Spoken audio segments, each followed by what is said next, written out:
Well, good morning, Pat. Good morning, Dennis. It's good to see you again, and looking forward to going through your report with you this morning.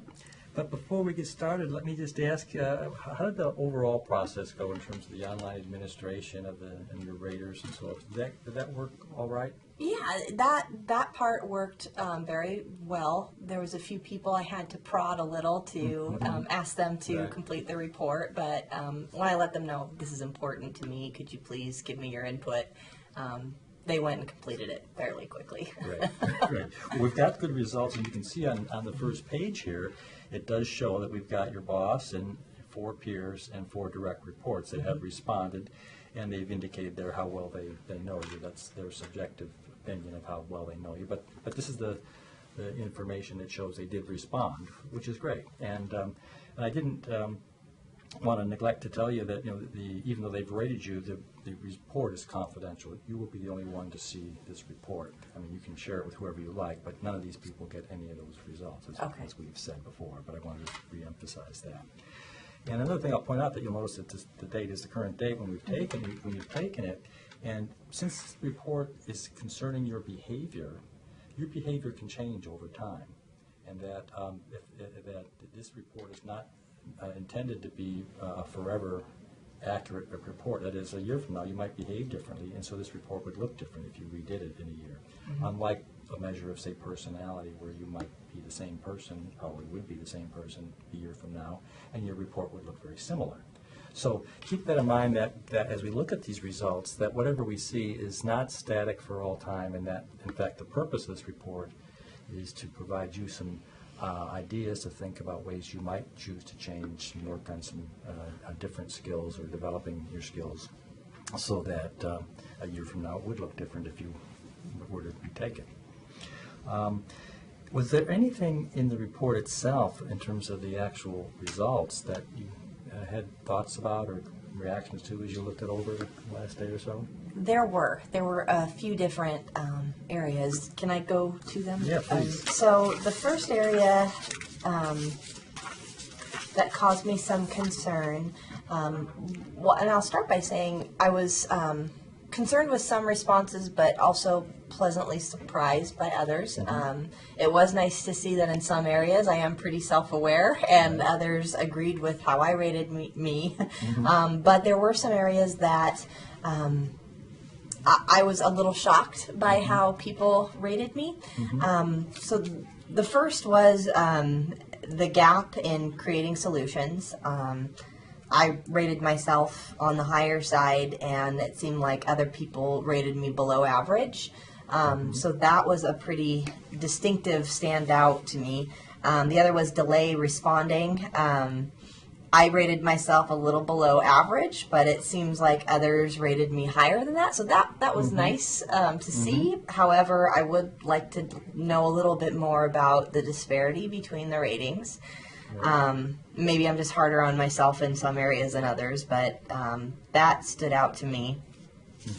Another area that stood out to me was in the destructive responses. There's some pretty significant gaps in almost all areas. One that I think particularly concerns me is the retaliating. I really don't think that I show retaliation, but apparently the people who took the survey felt like I do, and that's one thing I definitely don't want to have come across. So I'd like to know what I'm doing that comes across as retaliatory. Right. And the way you just described that is an important distinction for us to keep in mind throughout the report, which is what you intend to do might be different than how others perceive you to be behaving. And so clearly what you're saying, you don't intend to retaliate, but for some reason it looks like some people on average are saying that maybe you do that a little bit more than you give yourself, than your ratings give yourself. So we'll talk about that. And that's the whole purpose of this report, is to help you decide what you intend to convey to others and then be more skillful at doing that in the future.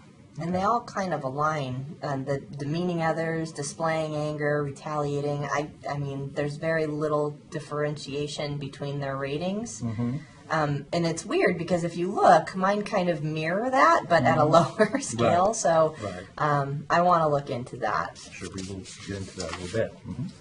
And then, if you could look specifically at demeaning others, it looks like my direct reports were the ones who rated me the highest on that, which that's definitely an area of concern for me that I'd like to talk about. So you don't want them to think of you as demeaning to them. Absolutely not. That's the last thing I would like them to think about me as their leader. And one thing we'll point out there, as you can notice, since we're looking at it here at the demeaning others scale, you can see that your boss doesn't rate you as doing that, and really your peers don't either, and you're in the average range here, below 55. What that tells me is that you do know how to interact with people in ways that are not perceived as demeaning, so you know how to do it, but there's probably something different that's going on when you're dealing with your direct reports. So, yeah. So that's, yeah. Do you have any thoughts on that, what that might be with the direct reports? I mean, outside of the fact that maybe I need to tell them work that they need to do that they don't want to do. Maybe that can come across as demeaning. Maybe they feel the work I'm giving them is below them, beneath them. I'm at a loss. I'm not quite sure where that's coming from.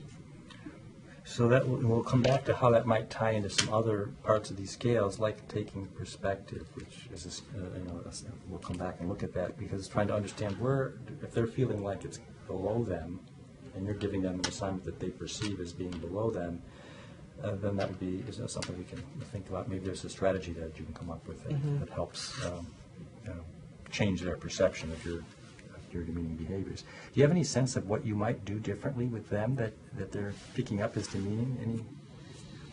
Well, I guess the ways I would react differently to them than, say, my boss or my peers could be, I'm thinking, well, the only piece that I have differently in with them would be I assign them work. I evaluate their performance. I am in charge of their function of work. Right. And I feel like I'm pretty collaborative, but maybe I'm not coming across as, maybe I'm coming across as more dictatorial. That could be. Well, we'll come back, because I think it's going to be important to try to understand what it is exactly that you're doing in those instances with your direct reports, where they might take it as demeaning certain things you're saying or doing, or your tone, or maybe your nonverbal behaviors. Could be any or all of those things possibly. We'll notice here that there's a high degree of agreement among the raters, your direct reports. So they all four of them do have a sort of a consistent perspective that you behave that way in their mind, and so it's important. I think it's wise of you to take that serious and say, okay, what can we do about that? Right. I'm a very competitive person, so the winning does not surprise me at all. That's something I've been working on my whole life, is I don't have to win at everything. But clearly I need to work harder on that piece. Well, let's keep that in mind as we go through this entire report, because if you're a person who likes to win at all costs, the purpose of this is, of course, is for it's development and improvement on your part of your skills, but it's not a competition with anybody else. So we'll try to remain, keep that in balance if we can, with the competitive part, because we're not really competing with anybody here. We're just trying to help you to get some awareness of us, what are others seeing, so you can make choices. Okay. Yeah. So that's it for that page. So as you pointed out, there are some things in this report that suggest you have some real strengths and skills too, so we want to not lose sight of that fact, because we're going to try to build on that foundation as you also set goals for skill development. Anything else in the board that struck your attention? The scale profile, where it talks about my boss's feedback, I guess I'm a little I'm taken aback by the does not communicate honestly or openly with the other person about how they feel. That surprises me that they would say that. Yeah. Well, let me point out, and you may not have noticed above here, because most people are very interested in what people say about them. And this particular page on the scale profile, you'll notice here this statement that says these narrative statements below are really inserted using an algorithm or a set of rules based on your scores early on. So in other words, your boss did not actually write this statement himself or herself. But the statement was injected there through a computer program that looked at the scores. Now, we'll go back and look at the scores to see what might have generated that statement, but I just want to be clear, your boss didn't actually write that. If we want to see what your boss wrote, you may notice that that's back a few more pages here. I believe it's on page 19, where we can actually see comments that your boss wrote about you. On page 20, actually, your boss wrote something quite different. Oh, okay. Okay, that makes more sense. So she describes you as being professional and rarely becomes involved in conflict. So that's just, so we can keep a question mark by this and try to figure out where this may have come from as we go through the rest of the report. Okay. Yeah. Well, let's get back to the beginning. I've already mentioned that we've got a good set of raters who have completed it, and they're listed here on the front page. And table of contents kind of outlines where what everything that's in here, which you've already found. And we won't spend a lot of time going through the first section, which I believe you read last night, which describes about this, provides a description about the tool itself and the model of the various behaviors, the constructive and destructive behaviors, and all of the theory and model. And you can refer back to that, and we'll talk about it as we look at the scales. And then the report, the various sections are outlined here under the guide. So we'll go through that. Basically, we'll just kind of flow through it and give special attention to those places you've already highlighted. So let's just start right with the constructive response page. And overall, we can see some of the things you mentioned, that you were rated high on a couple of those behaviors, is particularly reflective thinking and delayed responding by others. And one of the things you pointed out, that in some cases you and the others have a high degree of agreement, like in reflective thinking or in perspective taking, and in other places there's quite a disparity, like in creating solutions, which you mentioned.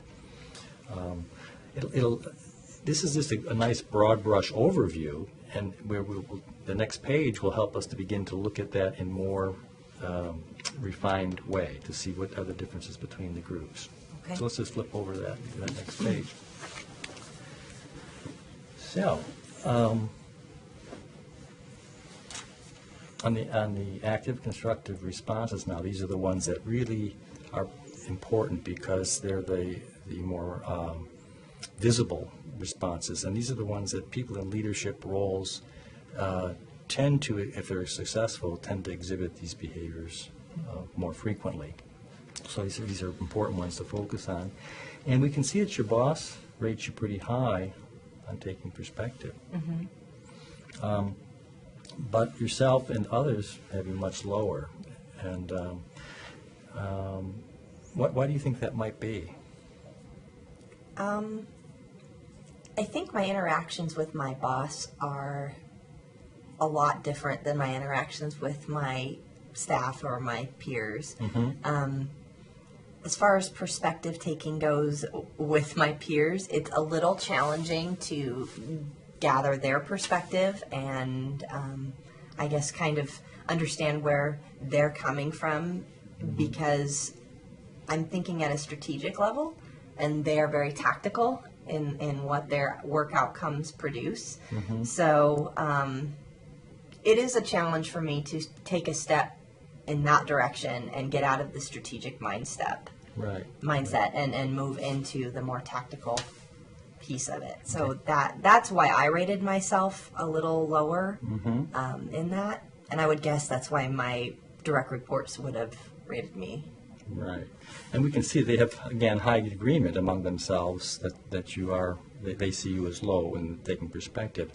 A question I would wonder about is that this raises to give some thought to is how does this relate, or might it relate to this question about demeaning others that you described earlier, being concerned about, later in the report, if they perceive you as maybe giving them tasks below their capabilities or that are beneath them, but we don't know that. That's just a working hypothesis, so to speak.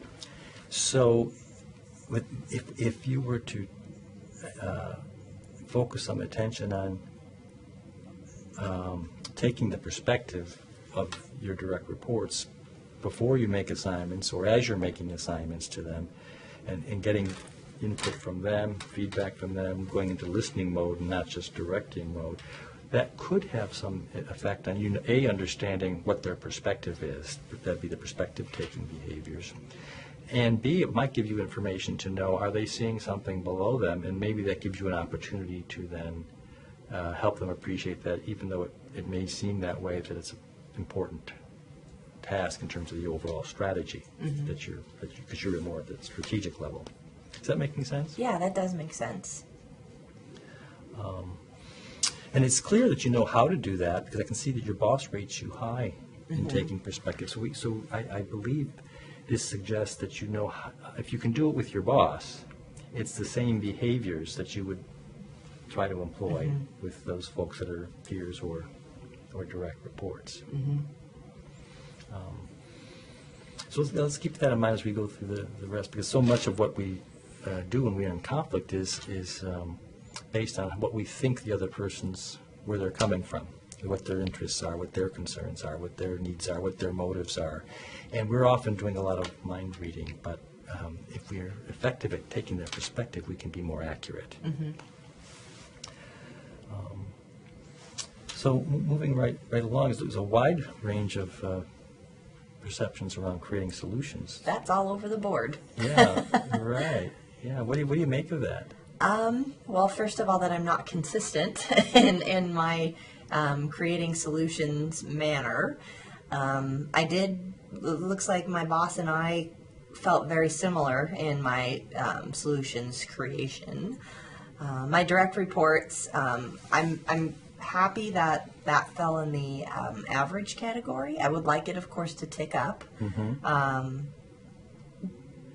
But my peers, that surprises me that they rated me low, because I feel that I am actively participating in solutions when we have team meetings or things like that. So, but I am a quieter person. I like to think about things before I respond, and I'm an introvert in an extrovert world. My peers are very extroverted, and it's sometimes challenging for me to get a word in edgewise. Right. So I'm wondering if that's why I'm rated lower by them.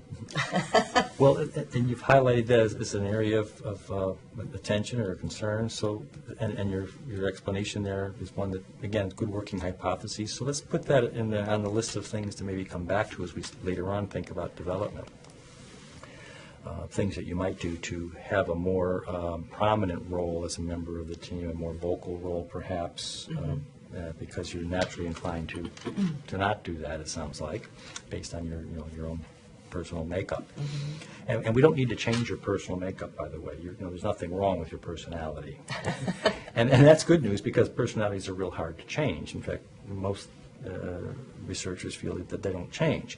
But what can change is the behaviors you demonstrate in these settings, and that's what we're going to pay attention to. Okay, so expressing emotion uniformly, there's a lot of consistency there, as we see, and you don't do that very much from the looks of it. No, I don't. Yeah. What do you think might be the consequence of that? People may not know where I actually fall on issues, where my support lies and where my, I guess, not support lies. I do hold things pretty close to the vest. Yep. You'd be a good poker player. You would think. But you can see the downside here, and that would be that there may be times when you have certain concerns or interests or feelings that they have no awareness of. And do you ever feel like maybe you're discounted or not appreciated or not understood in those situations? I do. I Yeah. do. I feel like maybe I don't have an opportunity to express, but then when the opportunity presents itself, I maybe don't feel safe enough to express how I really feel about something. So I stick to facts and I stick to timelines, and that's how we operate. Well, you mentioned a key word here, that's safety. And obviously, to learn and grow, we know that people need a certain amount of safety. And for every person, that's a little different. But you'll have to find your safety zone that's acceptable. But it's also true that we really can't grow without taking some risk. Whenever we try something new, the potential is there that we're not going to be successful, and we're as successful as we'd like. And so that's the risk. And so the question you'll have to think about as we move forward is, what amount of risk are you willing to take? And maybe it might not be as successful as you would prefer. And but keep in mind there might need to be some risk taking going for you, and as you go through the plan. And that will be maybe a challenging one if you tend to play it close to the chest, because once you put it out there, that's a little risky. Yeah. Okay.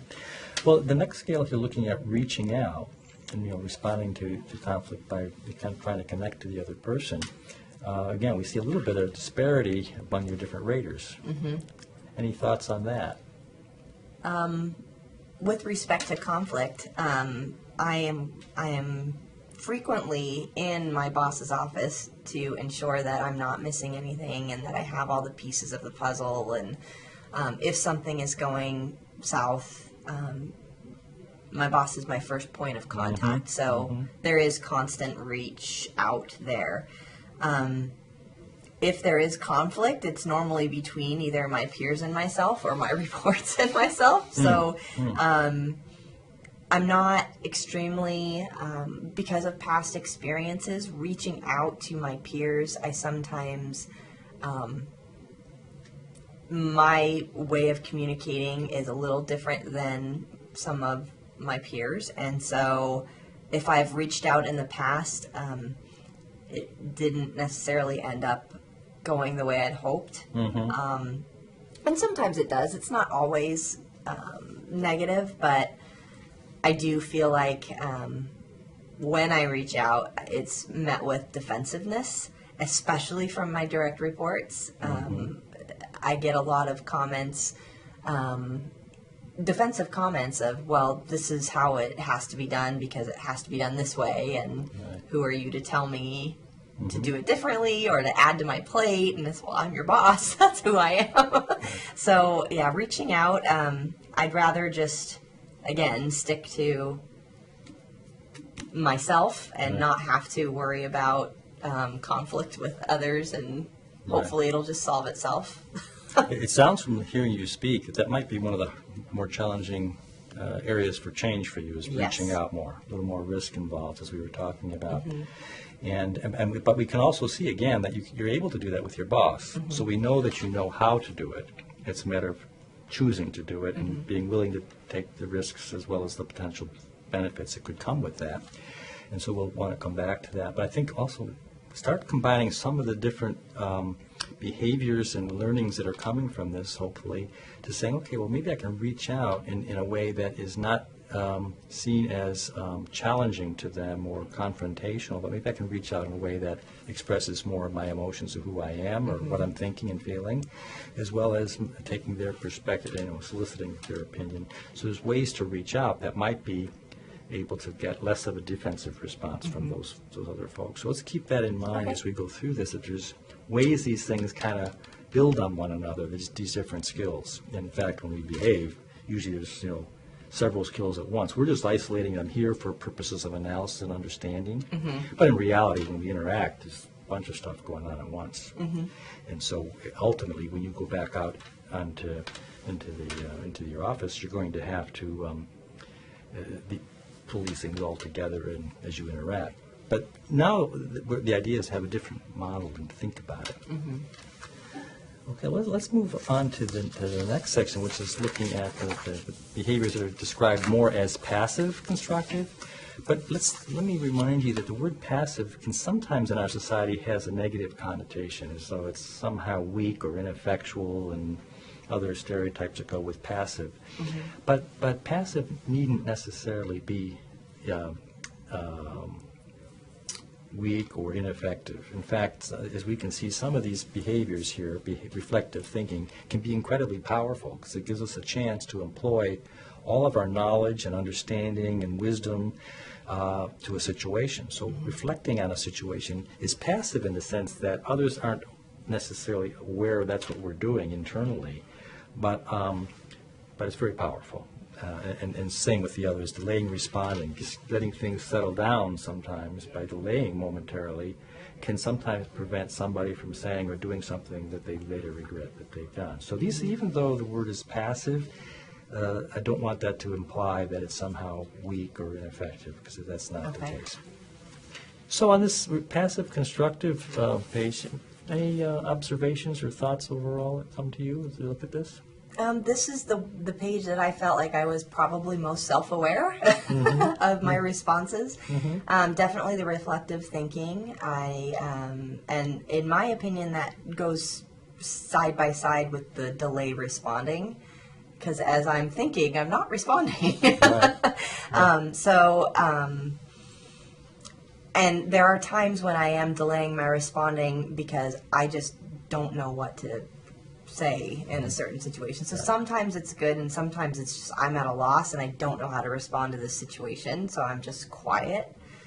And that might be the most effective thing you could do, because responding verbally when you didn't know what to do anyway means you're going to just as likely put your foot in your mouth, so to speak, as do something constructive. So delaying responding, when we don't know what to say or do, taking time out is actually a very good strategy if you think about it. And sometimes people can in meetings and can actually say, let's take a break, let's take 5 minutes and collect our thoughts, as it were.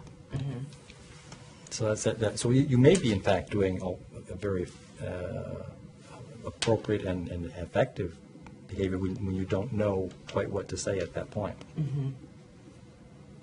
And then the adapting piece, staying flexible, I think I'm okay at that. I do feel like I can improve. I am pretty true to my core. I have a pretty strong belief in what I need to do. And I know that I should be able to be a little more flexible at times. So that's one thing I am aware of that I need to work on. Right, and as you point out, you're not really especially low on it, but you're not, there's room for movement. And I think again that's where it's helpful. I think that if you do the reflective thinking and couple that with the perspectives of the other people, when you take their perspective and weigh it with your own emotions and think about what do we trying to accomplish here. That will allow you to be more adaptive, because you're really at that point saying, okay, it's a give and take, and I'm putting together a lot of different perspectives, and I'm making choices. And that might be one approach that would allow you to feel more willing to adapt, because you've now got more data and more a bigger perspective. Does that make sense? Yeah, it does. Great. Well, let's move along to the next section, which looks at the destructive behaviors, because what we're seeing here, the ones we just looked at, were all the constructive or helpful behaviors that you are doing some of them, and some of them you could do more of. On the destructive portion of this report, we want to look at the behaviors that you're doing that might inhibit you from being effective in conflict situations. So we want to have low scores, or want to do less of those in the future. So, and as you pointed out earlier, there's quite a bit of disparity between how you rated yourself and how others rated you in many areas. And so you mentioned being competitive, and that you are on the high end of average for that, and others see you that way too. And then you mentioned there's a similarity on yielding. You and others rate you tend to be low on that.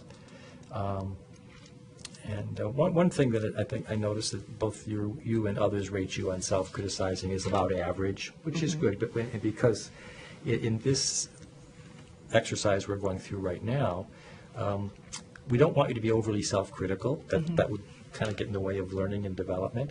On the other hand, we don't want you to be so uncritical you're unwilling to look at the data and take it into account. So that's actually a score that's, I think, going to help you in this process, if that makes sense. Right. But let's go to the pages where it looks now at the ratings of the various groups and see what we see on this first page, which is the active destructive behaviors, those that are particularly powerful because others see them and because they're very influential on others and affecting others. And they're active and they're destructive. And so any observations as you look at this page? Well, there's an observation that's not a surprise, the winning. That one, I'm actually surprised my boss rated me a little lower than anyone else in the report. But I guess that's a good thing. I don't demonstrate it as much, but they have more authority over me, so I can see why I wouldn't. Displaying anger, I don't feel that I display anger frequently. I feel that I'm pretty, I get angry just like anyone else, but I don't pound my fists and I don't yell at people. That's not me. So I am wondering why I received the ratings I did. Even though it's just average, I would have expected to see low there. Well, you said a couple of important things there. One is you distinguished in the way you stated it between feeling anger and displaying anger. And it's possible to feel angry, but to choose not to display it to others. And so you sort of implied that distinction, that you understand that which I think is helpful. It's also the case that you point out, and I think it's real important to keep in mind, that nobody has you rated high in displaying anger. I wouldn't expect that others, if they thought about you, they wouldn't say, "Oh, Pat, she's always angry," because they're clearly not saying that. So this is a case where being average is really okay. Now, I'm not trying to encourage you to not focus on continuing to be not display anger, but I don't think it's something I would be overly concerned about. Yeah, and it's clearly that they rate you a little higher than you rate yourself, but they're clearly not saying you're an angry person. Okay. Just want to put that in perspective. And it's good that you keep that in mind because anger can be a very destructive behavior. Displaying anger can be very destructive in situations. How about the others? The demeaning others, I mentioned that when we first started, that my reports rated me high there. And we talked a little bit. I see now where it says using sarcasm. That is definitely one of my go-to responses. I'm trying to be humorous. If I'm upset, I'm trying to be sarcastic so it doesn't come out as anger, and apparently that is not working. Yeah, you're actually got a good understanding of that demeaning others dimension, because if we look at the actual items that people rated you on, in this case your direct reports who gave you the high score, these are the behaviors they were actually looking at, that you might be sarcastic, and that's what you mentioned. I am sarcastic towards that person. The other behaviors here you can see about whether you laugh at their arguments or maybe ridicule their ideas or roll your eyes. I'm an eye roller. Okay. Yeah. So by looking back at the actual questions that they rated you on, behaviors, we can see some very clear behavioral things you can maybe consider doing or not doing going forward, so that they don't in the future see you as behaving in a demeaning kind of way. Does that make sense? Yeah, it does. Yeah. So there's not anything really magical about this demeaning behaviors. It sounds sort of intangible, but when we really look at the behaviors that cause it, they're pretty specific, and they're things that, with some attention and awareness, that you can change. And we also see that you don't really do that with your boss and your peers as much. At least they're not seeing it or rating you that way. So that tells me that, again, you know how to do that, and it's a matter of just extending those existing skills to this other group of folks who direct reports. Yeah. What about retaliating? That's an interesting one. It looks like it's pretty split. I can understand why my boss would rate me low in retaliating, because who's going to retaliate against your boss? That's career suicide. But as far as retaliating against peers or direct reports, I mean, they rated me in the average. Right. And I can see where direct reports would think that retaliation could come in the form of more work that they didn't want to do in the first place, or not granting a paid time off request or something like that, which I don't put those in the same category. That we have guidelines around things, and that's what I try and follow. But if they're seeing me responding in as retaliation against things, that's definitely something I want to stay ahead of, because I'm not the type of person that does try and get revenge on someone, or I don't hold grudges. And I'm wondering if favoritism comes in here, because I have been told that it looks like I can play favorites, but if someone's getting their work done and they're getting it done well and quickly and accurately, I'm going to recognize that person, and that might be coming off as favoritism. So I don't know if that ties in, but... Well, it may or may not. Depends on how they perceive that, of course. But I think you said it earlier. It's important that you're not high on retaliating. You're average, and that again is an area sort of like the same with displaying anger. Neither of these are likely to be problem areas for you in general. It's good to be aware of and to continue to not do those kinds of behaviors, and think about how do I maintain this perception that my boss has about not being a retaliating person. But I think from the way you're describing it and the results here, it doesn't look like it's something that would be at the top of your list of things to develop. Let's check out the section here now that we look at what's known as the passive destructive behaviors, those that are a little perhaps less immediately evident to others, but still very important in the effects. And I see you've got some things highlighted here. What do you want to pick up on first? My direct reports marked me as very high in avoiding. And that, I mean, I guess I can see why they would mark me high, because I'm not going to engage in conflict with them that I think is ridiculous. Or fan the fire, or I'd rather just, okay, everybody heads down, get your work done, and then go home. It's not about let's have this big, open, long discussion about things that are just going to distract them from their work. And I don't avoid things that are critical. I feel like I'm pretty direct when it comes to those type of things, but I don't get involved in little nitty-gritty arguments or things like that. Well, and that comes back to making good judgments about which battles to fight, as it were, and not get into the petty things. However, if we think about looping again back to perspective taking, if you take the perspective of your direct report, something that might be fairly important to them, you may not, if you're not taking their perspective, may not have the same level of importance attached to it. And so it may sometimes help to be aware of, okay, what is their perspective on this situation? Maybe it's more important than I'm aware of, and that might cause you to then engage around the issue and not be seen as avoiding it. That's something to just think about how this might tie into some of the other behaviors.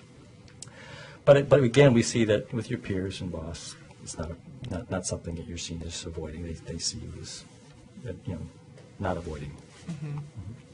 And yielding doesn't seem to be much of a concern by anybody. No. So you're not seen as somebody who just reflexively gives in. Hiding emotions, that's another interesting split. I'm pretty open with my boss, so the fact that she rated me as average is not surprising. But I have a long relationship with her. We've known each other for years, and I've reported to her for a long time, and we have an established trust between us. So hiding my emotions, I would honestly say she's one of the few people in the organization that I feel like I can be completely open with. So not surprised. And I'm still guarded. Even though she's one of the only people, I'm still fairly guarded even with her. So the fact that my peers and direct reports feel like I hide my emotions, I would say that's very, very accurate. I do not express emotions. And like I said before, there's just not that level of trust. There. And it's not that I don't trust them. I know that they'll do their job, and it's just. But I guess more on a personal level, I don't know how they're going to react to my emotions, so I keep it to myself. Right. Well, and that's a word and a theme that's sort of come through a couple of times now, is the idea of safety and risk and trust, and those are somewhat related kinds of concepts. But it sounds like it's important for you to have a certain level of safety before you're willing to take too much of a risk. And that's true for all of us. It's just a matter of each of us is somewhat different in where that level is that we're willing to go. And so it's something this is highlighting, I think, for you to think about is what level of risk am I willing to take, and what's a reasonable amount of risk given the possible benefits and the possible costs if it doesn't go well. And maybe it's okay to reevaluate. Am I taking as much risk as I want to? And that might be beneficial for my own development and my career success. And that's something I think we might want to keep at the back of our minds for further thought, because it affects so many of these other skills. But you're expressing it very clearly. But again, if we know that you're capable of being trusting with people. You're capable of being trusting. You know how to do it because you do it with some people, you don't hide your emotions unnecessarily with your boss, which is good. And we've talked earlier a little bit about self-criticizing, and no one, has you rated above average in that. So it sounds like you're a person who takes feedback into account and don't beat yourself up unnecessarily about it and so forth. Does that make sense? Yeah. Okay. One of the we talked a little bit about the scale profile. These are the comments that are computer generated, basically based on your scores. Excuse me. And so these are not things that people wrote about you, but there might be some, these are essentially, think of these as sort of narrative ways to say what we've been talking about in these graphical scales. So we can come back to that. This discrepancy profile is sometimes helpful. It can look at now the individual items for each of the rater categories and show to you where did you and the rater have the most disagreement about your particular behaviors. So if we look under, for example, your discrepancies with your boss, we quickly see a couple things. One is there's not a lot of discrepancies. There's usually only two places away. It's not one far end of the scale. And so you and your boss tend to think he has a perception of you much like your own perception of you. And that, that probably is a helpful thing. But there are a couple areas where it feels upset but don't show it. That's a hiding emotions behavior. And you rate yourself as rarely doing that, but your boss says you almost always do that. So it's possible that at times your boss thinks you're upset when you haven't discussed that. Does that make sense? Yeah, it does. But you're rating yourself very low on that, so that's where your self-perception is different than their. I'm not as good as it as I thought I was. Well, that's one way to think about it, but it might. We try to stay away from whether who's right or wrong in this instance. There's just a difference in perspective, but it is important to know this is how my boss sees me. So, do I need to show it more to him in some or her in some way?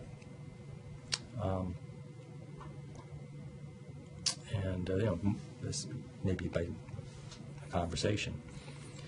The pure discrepancies, again, we see that there's some differences between some of these items. Any of those stand out to you as? They adamantly stick to my own position. I said I rarely do it, and my peers said I almost always do it. I think that comes out of me not speaking up or reserving my own opinions until I'm ready to talk about them. My peers may think that I'm just sticking to my own position when really what I'm doing is going over everything in my head before I make a decision on where I lie on something. Right. So that's definitely something I can focus on, is maybe let people know I'm thinking about it. I haven't landed one way or another. I don't know if that's... And so that comes back to, as you see the scale, there's winning at all costs. And as you said early on, you're a fairly competitive person. Yes. And so the question will be is, how do I make that balance between vigorously expressing my opinions and my thoughts and my ideas in a meeting, because we talked about that's one challenge for you. On the other hand, not doing it in a way that's perceived to be, adamant or maybe rigid. Yeah. How about the direct reports? Any discrepancies there that stand out for you between how you rate yourself and others do? Well, they're all kind of equally spread across the chart, just in different areas. When I said that I never try and get revenge later on, and my direct report said sometimes. I'm curious as to what behaviors I'm demonstrating that are giving them that feel of I'm seeking revenge. That's, I would say, if anything upset me about myself, it would be that. Right. Is that I do not want that to come across. So something to maybe put on the list of things to attend to is, okay, how do I get more information to find out what is it they're reacting to that could cause them to say this? Is there something I might have said or done that, even though it wasn't my intention to be retaliatory or revenge, might be perceived that way? And so that might take a little bit of more ferreting out some more information from them. And as we do that, we want to be careful remembering that not only is your report confidential, but we assured them that their ratings would be confidential. So it's real important not to go back to individuals and probe for their particular reactions, because I think they might feel threatened by that, and we promised that they would be anonymous. On the other hand, I think it might be helpful to think about ways to get more information and pay close attention to ways that people might see you as being revengeful or retaliatory or getting even or something like that. So it's just something to have your antenna out there maybe for yet more information on a day-to-day basis. And as people might give an opening to maybe have that conversation, but not to tie it directly to their ratings on you, if that makes sense. Yes, that does. Because we don't want to threaten them with, we want to honor the promise we made that their ratings are anonymous. Yeah. Okay. This next section here is a graph that illustrates the fact that in most conflict situations, there's a sequence from beginning to middle to end. There's an onset of some kind, and then there's something that occurs, and then it sort of winds down, hopefully, or it ends in some way, whether it's resolution or people going their separate ways or whatever it might be. And we can see on this particular page that the constructive behaviors are in the green boxes and the red is the destructive. And it looks like you start out with the constructive behaviors in the beginning pretty high and not doing the destructive behaviors. But what do you think happens here then once things are underway in the conflict? What do you see the graph showing anyway? That I slip into destructive pretty sharply. And what happens to your constructive skills? They disappear almost. Yeah, they probably They're not being utilized. They're not being used. They're still there. You're just not using them. So what might cause you to do that? Do you have any ideas about what happens? Habit would be my first guess. Is natural instinct. That fight or flight. I'm definitely more on the flight side. So I'm not quite sure what else would cause me to I can honestly say I've never really thought about it. I've just reacted the way that it has felt natural. Right. Right. and how I've always done it. So, Well, you used the word habit, and I think that's a good word for it because we do develop these habits so that we start to learn, usually when we're very little, about how to deal with conflict. We might learn this at home, we might learn this in the playground, we might learn it in our first jobs or in school. And so somewhere along the line, you've learned a way, a habitual or habit way of behaving. And it does, as you're seeing here and as you are describing, is you seem to sort of lose your capacity to do the things you know how to do in the midst of this conflict. I'm guessing it during this time that maybe there's some emotions involved. Any particular ones you can think of? I guess fear would be one, because I don't necessarily like it when I'm in a conflict situation, because I'm unsure of the outcome. Right. So that would definitely cause that. I'm not sure what else. Well, and you mentioned fight or flight, which Yeah. fear would make sense in that scenario, and that's not an unusual one. And so the question becomes, and this ties back to the question you've talked about a couple times now about safety and risk. And so the question might become, if you start out so well, how to sustain your skills throughout the conflict episode or situation, and so how to stay calm and cool and collected so that you can employ those skills that you do have in your repertoire and to manage the emotions that might be present, fear, and maybe be willing to take a risk and see what comes of it. And but that's a different, more conscious mental approach, really, than habit that you've maybe learned for a number of years. Does that make sense? Yeah, it does. And you might be able to be maybe not initially more comfortable, but I think over time, as you remain competent throughout the dynamic conflict sequence, you might be able to be more comfortable. Maybe not entirely comfortable, because the truth is conflict usually isn't comfortable. Yeah. Even when we're good at it, right?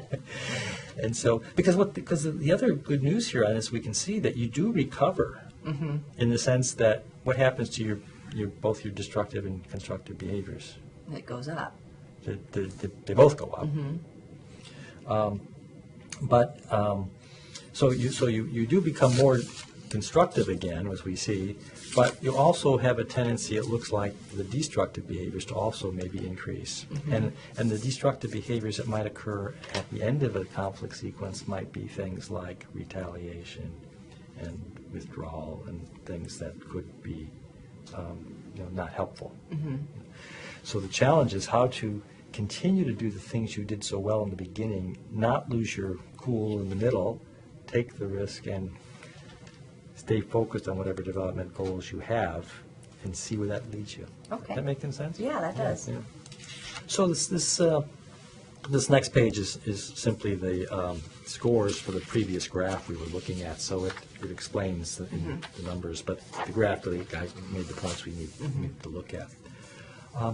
One of my favorite parts of the report, actually, is on page 17, the organizational perspective on conflict. And why I like it so much is because it really brings together on one page all of the behavioral skills we've been talking about, constructive and destructive, listed right here in one column.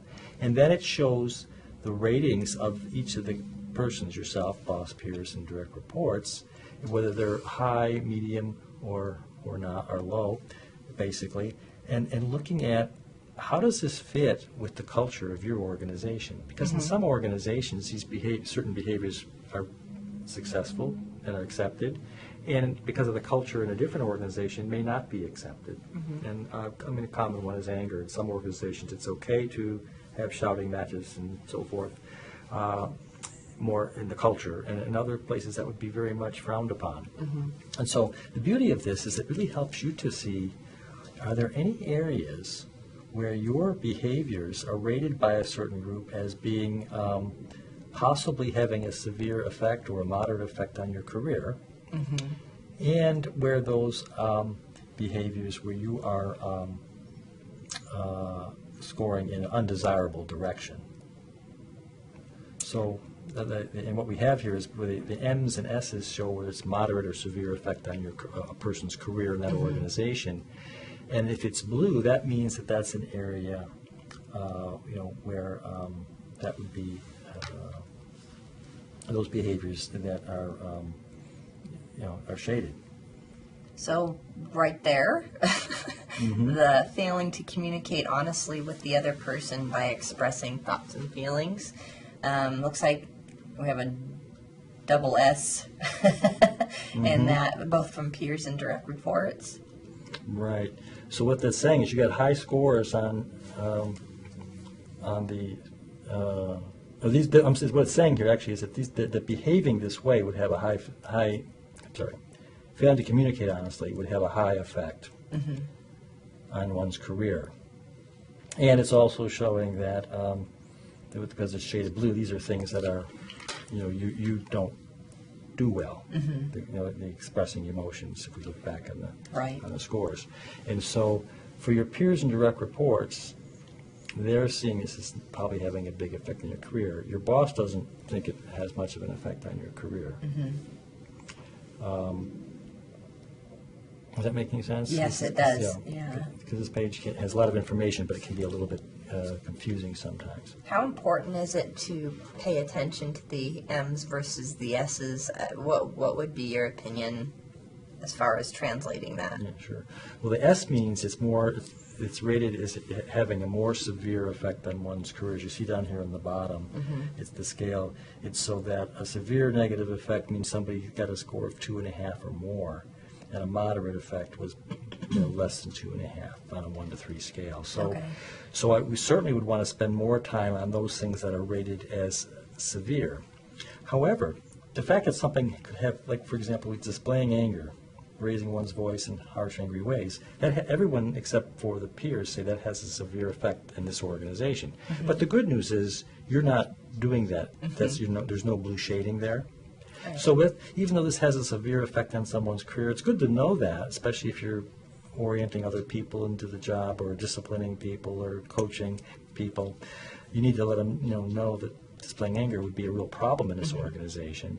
But in terms of your own development, this is not coming up as something you need to work on because it's not, your results don't show you as having any shaded areas. So for your development plan, what we want to focus on is those areas where there's an S or an M and it's shaded. So we see about 4 of those, right? Failing to adapt and be flexible in conflict. That's my own admission. Right. And so that's something, and you described that earlier, as something you can work on. But the big one is emotions, expressing emotions, thoughts, and feelings, but especially with peers and direct reports. You're already doing it pretty well with your boss. And those go hand in hand, don't they? Yeah. Ignoring opportunities to reach out to the other person and repair things. Right. That would mean I would have to express my emotion about it. Yeah, probably, yes. I mean, yes.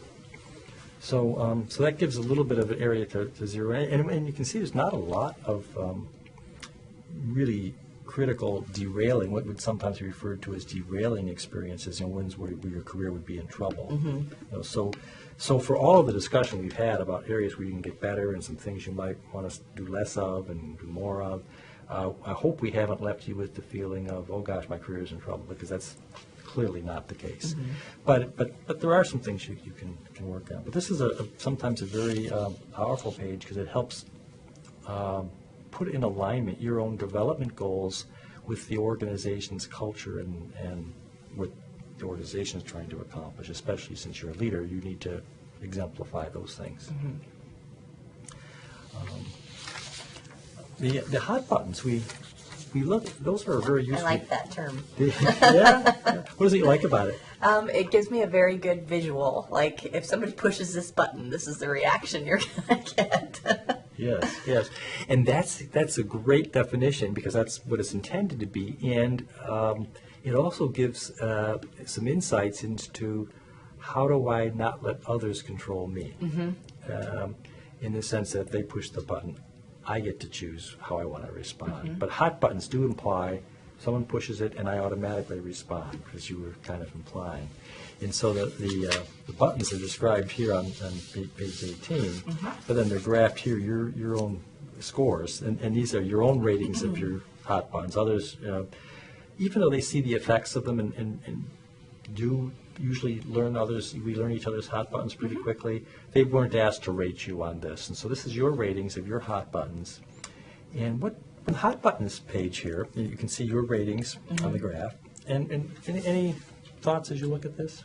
The micromanaging piece, I definitely can feel that is a lower hot button for me because I don't mind being micromanaged. I know that it's someone else's way of working through what they need to get done.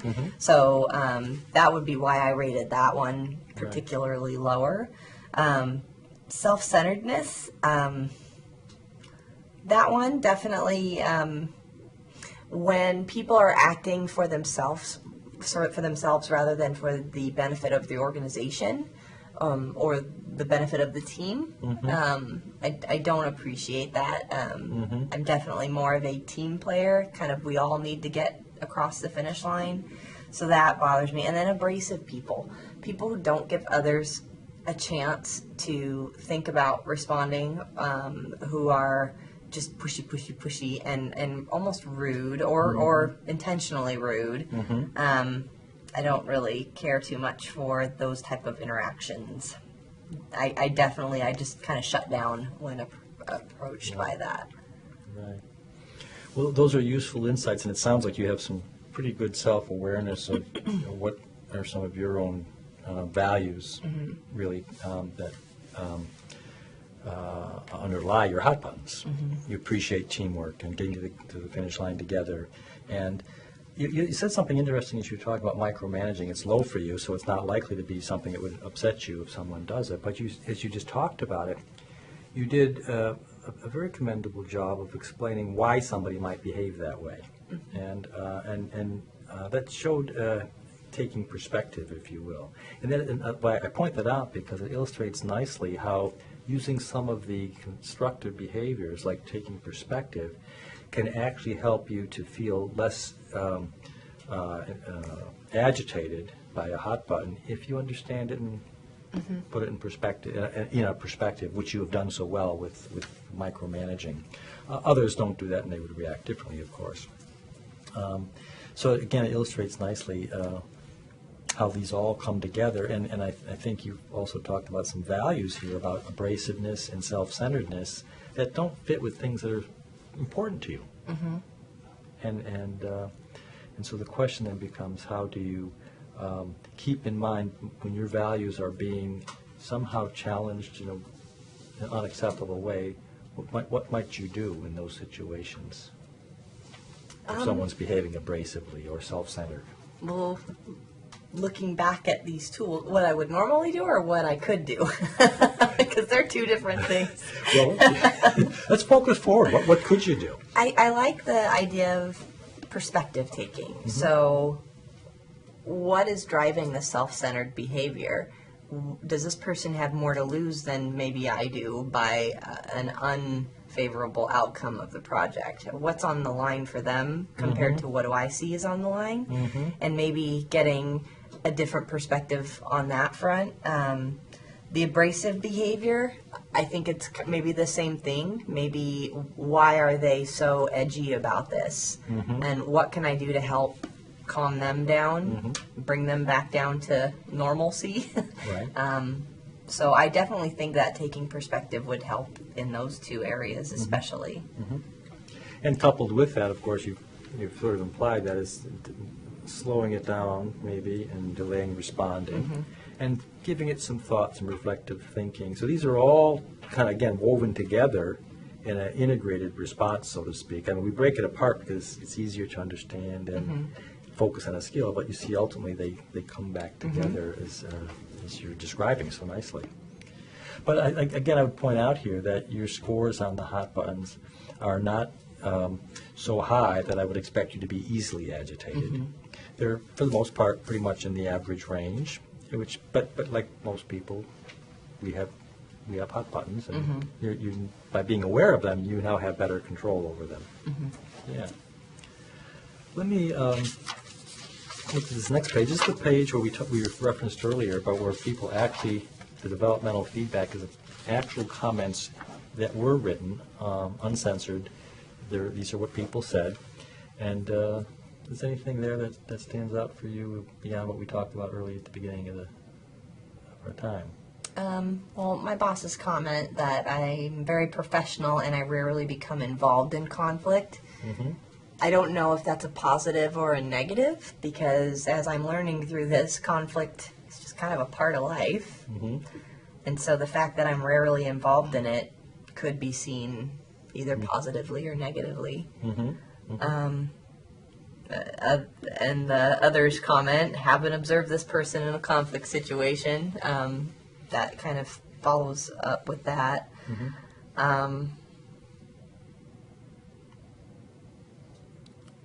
I don't think I give in too quickly when people get angry or confrontational, but that's that person's perspective, Right. and I need to keep that in mind. Right. And keep in mind, each of these is written by one person, so it may be unique to their perception for whatever reasons. We don't want to discount it. On the other hand, we don't want to Seems like a theme, though. overweight it. Yeah, right, right. But for the most part, there's nothing here that seems to be contradictory to what we've seen No. earlier. It's sort of in keeping with what the other data And are. it feels like they're trying to be helpful too, not just cut me down, which is nice. Right. And I think that's was the intent that they went into this. I hope we should give them that credit for that, and that's the purpose, of course. This last page here, or second to last page actually, because the last page really has hot buttons. But these last two pages really are worksheets, and what we want to have you do as the next step is to think about all of what we've talked about this morning. And looking again at your report, you can see the actual scores that you've received for each of the raters, self, boss, peers, direct reports, are already tabulated here for you for each of the behaviors. And what we want to do is have you take a look at each of the 15 behaviors and identify whether it's an area of strength or developmental opportunity, depending on whether the score is above or below the average. And then from that, you'll be able to, at the bottom, tabulate for each category of raters what might be the highest priority to focus on for that particular group of people. Because as we saw, it might be different for your boss Right. from your direct reports. And this will be a way of beginning to sort of distill it down, so you might have one or two things to work on. Because we know that you can't successfully work on 7 or 8 things typically. But finding the one or two that'll give you the most leverage and the most movement forward, and the ones you feel ready to take the risk on, and this will help, I think, zero in. Similarly, there's a worksheet for the hot buttons that lists the 9 hot buttons here that we talked about, and if we maybe didn't say, but it's worth noting that there are other hot buttons people might have that might be more specific, like being cut off in traffic or people, smoking too close by. But mostly those kind of become specific examples of one of these. But these are broad categories of hot buttons, and you can see your scores here, and you can look and say, are there any of them that are a little higher? As you pointed out earlier, you don't like abrasive people or self-centered people. Those are your 2 of your highest scores. So the question is, how important is it for you to do this cooling, during the time when someone might be pushing one of your hot buttons? What can you do to just not let that get to you and stay cool? And there's various techniques: counting to 10, taking a deep breath, meditation, prayer, relaxation, different kinds of strategies, taking perspective and trying to understand.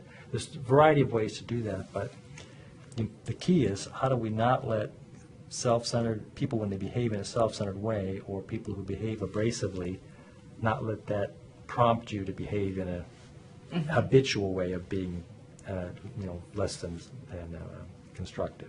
Does that make sense? Yeah, it does. So by looking at this page and the worksheet, we then can have you pull together some ideas that are contained here in the development guide. Okay. And this has got a wealth of information that I think, used in conjunction with these worksheets, will provide a nice foundation for next developmental steps. Let me stop here for a second and ask, what's been your perception of all this now that we've gone through it, your first reactions as you get started with the next step. But let's put some closure on this step. It definitely uncovered some things that I kind of thought about myself, but never had any data to back it up. So it's nice to actually have the actual data, and I am a data-driven person. So it's nice to be able to have a tool that I can reflect back on and go back to and think about and sleep on, and that's kind of my process. So that is helpful. And it helped explain some things on why I was getting the reactions I currently get. And I already have some ideas going in my head of things that I really want to focus on in the future. So it was helpful. Great.